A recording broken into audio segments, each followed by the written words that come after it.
हा या आत या. बोला काय काम होतं? सर माझं स्केच तयार झालंय का?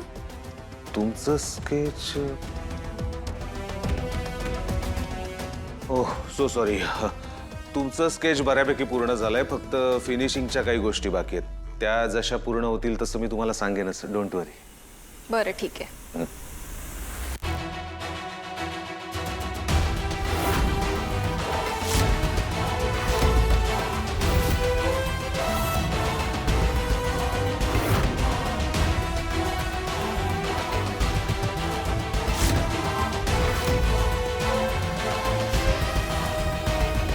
या फोटोनुसार मी जे हे स्केच काढलंय ते बरोबर आहे ना?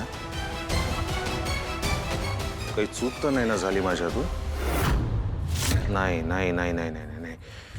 अशी चूक होता कामा नये मित्रा. ते चुकून दुसऱ्याच कोण्या मुलीला शोधून काढतील.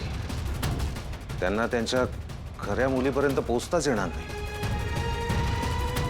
नाही नाही नाही नाही नाही नाही. ही अशी चूक होऊच शकत नाही माझ्याकडनं. इतक्या वर्षांची मेहनत आहे माझी. ती मुलगी ही अशीच दिसत असणार. I am damn sure. Rajan sir त्यांच्या या मोठ्या मुलीचं स्केच बघून नक्कीच खुश होते.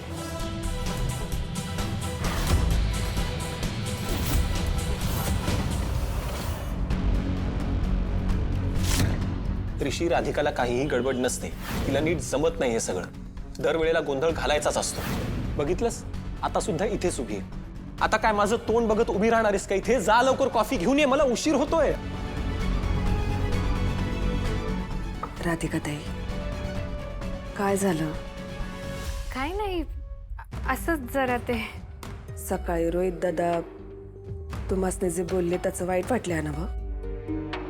राधिका ताई, तुम्हासने खरं सांगू, एखादा माणूस आपल्यावर तेव्हाच रागवतं, तेव्हाच वरडतं, जेव्हा ते आपल्याला आपलं समजतं.